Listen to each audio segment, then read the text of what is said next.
Take this object, but beware, it carries a terrible curse. Ooh, that's bad. But it comes with a free Frogut. That's good. The Frogut is also cursed. That's bad. But you get your choice of topping. That's good. The toppings contain potassium benzoate.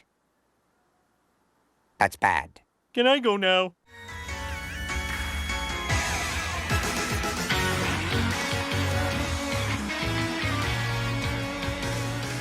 This is Mario Central, asking what you truly thought of Game Freak's first console release. Critics love it, users don't, and that hasn't quelled the fury of those on either side.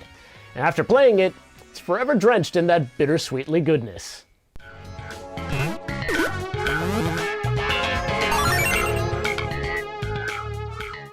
Every generation, Game Freak comes out with a new gimmick to ensure Pokemon fans they're bringing something fresh to the table. This means instead of updating past mechanics like Mega Evolution or Z-moves, they're completely shelved in favor of something new. And just like the others, Dynamax Gigantamax has had a rough intro. For the first time, a new mechanic was actually banned from competitive play. It was even trending in North America at one point due to this poll. The argument is that it offers balance, gives weaker Pokemon a chance to shine. What balance? Stronger Pokemon become powerhouses, running roughshod over anyone that stands in their way. I've always wanted to use that word. Gigantamax makes this worse, transforming Pokemon into literal portals of death. In the main game, there's no strategy. Trainer X waits until the last turn to Dynamax their Pokemon, you wait to set up something super effective, then boom. The only thing they succeed in is wasting time. Every transformation takes 25 seconds. It's like watching an episode of Digimon. No, turn it off!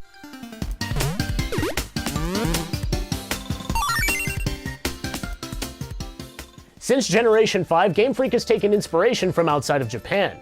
And now England is thrust into the spotlight, and it is beautiful. The architecture, landscapes, Pokemon, and even the dialogue all have an English feel to them. And the biggest benefactor are the gym battles. Taking advantage of the UK's love of football, each gym leader fight takes place in a massive stadium filled with fans to see the upcoming prospect. As your victories grow, so does your popularity as NPCs cheer the player on to glory. Never before has Pokemon made a gym fight an eventual showdown with the champion so grand in scale, with a build-up to match.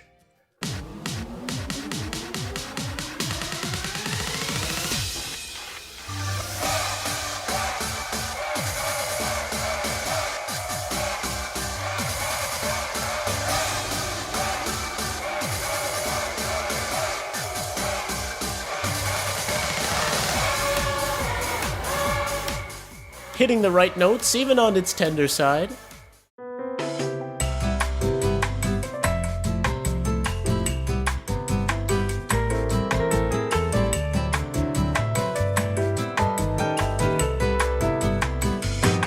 While encouraging the need to go out and explore.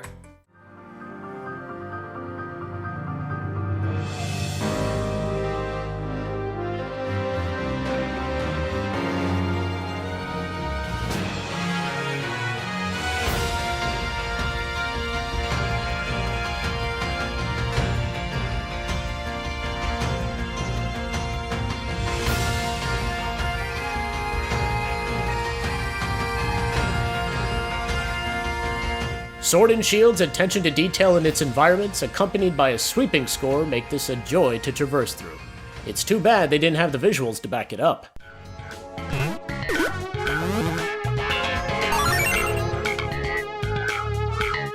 Presentation is subjective, but there's no defending this.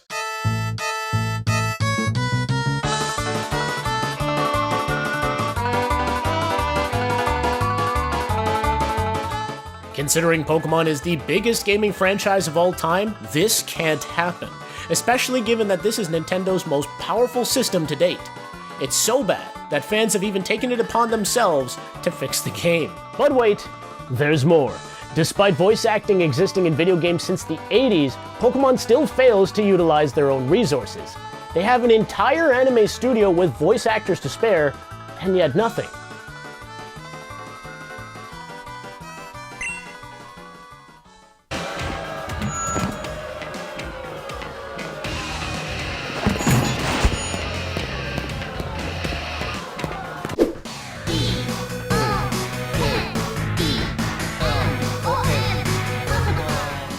Imagine to celebrate the first console release, the game opens up with voice acting. It would have sent a strong message that Pokemon is ushering in a new era. But sadly, we have to wait another day.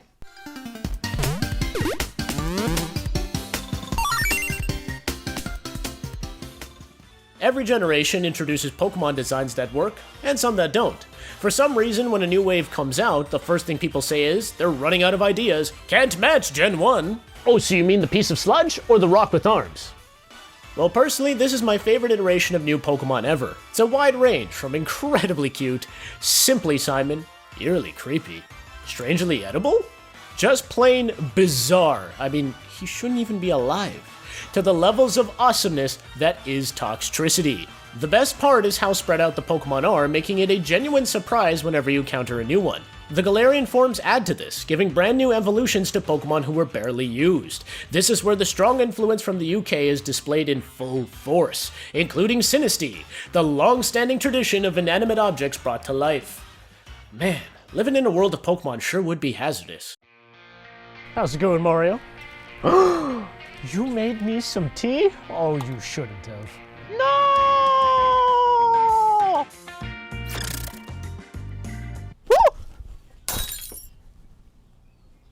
Mamma mia! Don't look at me like that, Mario. It was an accident. You gotta believe me.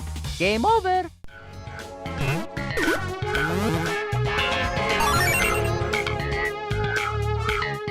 Team Yell is Marnie's cheerleading squad sent by her brother, who mouths off at her competition. Yeah, that's their entire purpose. They tried to emulate Team Skull, but it comes nowhere close.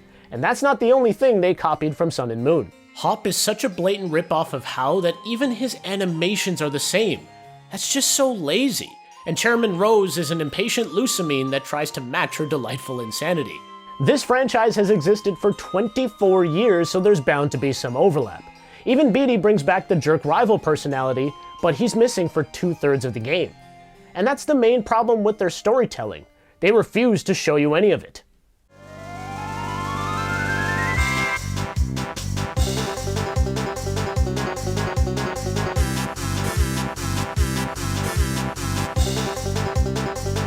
Wouldn't it be cool to see those events that they're describing? Or even better yet, to do battle in those circumstances? Nah man, keep beating gyms and read trainer cards for backstory.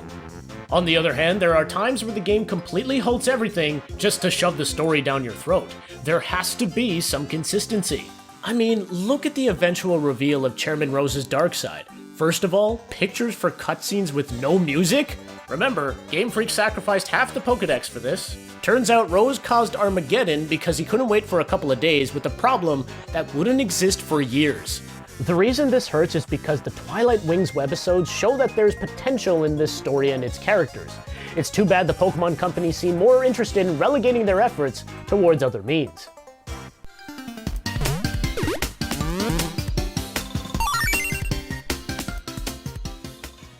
If Pokemon takes 2 steps backwards, at least there's 1 step forward. There are little quality of life adjustments that go a long way to ensuring freedom of choice. Like the many different ways you can customize your avatar, and for the first time ever, you can skip the tutorial. It took 8 generations, but Game Freak finally did it, baby! On the competitive side of things, there's the ability to change nature at whim, no longer limiting the use of EV-enhancing items, several different ways to level up your Pokemon, and access to a move tutor at every Pokemon Center where you can relearn or forget moves without needing a hard scale. Cuts down so much time on the grind, meaning you can have your team ready to go competitively even faster. And to set up an online battle takes seconds with an easy interface compared to that mess in Gen 7. But for most people, the aim is to gotta catch 'em all. And this game encourages it. Why did I do that? Why did I do? I think I'm gonna leave that in. The PC is available to transfer Pokemon almost anywhere on the map, and since the EXP share is permanently on, something I don't really like, it allows for experimentation on more than the team of 6, since it's so easy to level up. Plus, travel is even quicker, with the ability to fly and surf without Pokemon. Training and capturing Mons has never been better. Just need to make the game a little bit more challenging as a response. I understand Pokemon appeals to a wide audience, but I'm just saying, I learned more in my fight against Whitney than against the champion Leon.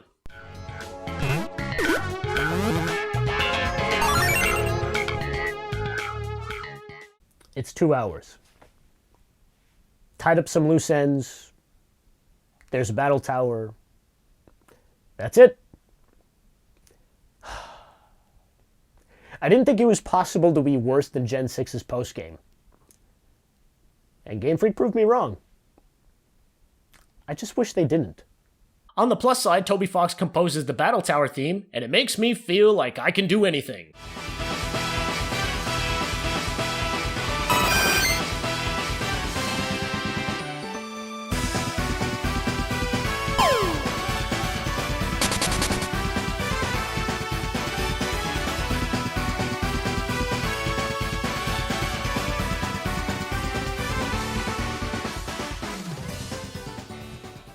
Let's talk about that DLC. Adds about 2 hours of story, Pokemon now follow you, Max Soup can enable Gigantamax instead of waiting for an online event, but it's all locked behind a $37.99 paywall. Wait, what? That's the same price as a DS original title. Could have just made that a free update, my goodness. The DLC comes with the same problems as the main game, so if you liked Pokemon Sword and Shield, then chances are you'll appreciate this. As for me, I don't. Even though the Crown Tundra will feature more, I still feel that it should have been in the post-game. It isn't worth the price. But if there's one thing we can all agree on, is that more wild area equates to maximum fun? Yes!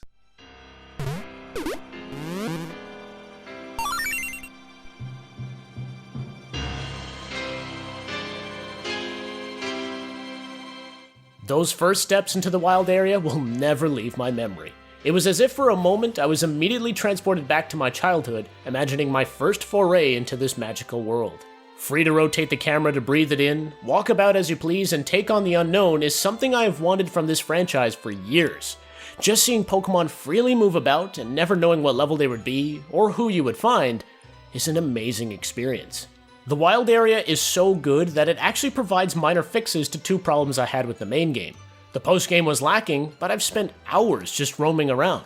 Dynamax and Gigantamax is a horrible mechanic, but as raid battles, they really shine. Now, it's not perfect. Visually, it needs more polish. The weather effects just look so foolish and out of place at times, and for goodness sakes, if it really is open, take off the level restriction on capturing Pokemon. But man, there's nothing that beats camping out in the wild area, playing with your Pokemon, and strengthening that bond by making some curry. In a franchise that's been on the decline since Gen 5, this gives me hope that they can turn it around. Someday. Now I hear what you're saying. Mario Central Pokemon will never improve. Trust me, I know.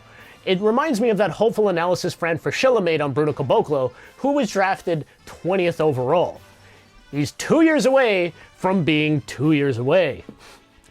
Well, it may not have worked out for the Raptors, but he's made a nice name for himself at Memphis. See, I still believe a Pokemon game can exist where all the pieces fall into the right place, like it did for Bruno. Now, I'm not blind. Even at its best, Pokemon can't match my favorite RPGs of all time. You can see how torn in the middle I am with Pokemon as a whole, which is why I understand why people have chosen not to support the series or to keep the faith like me. Just don't take it to the level of toxicity where you condemn anyone for having a different opinion than yours. But listen here, Game Freak, if you screw up the Diamond and Pearl remakes, me and you are going to have a problem.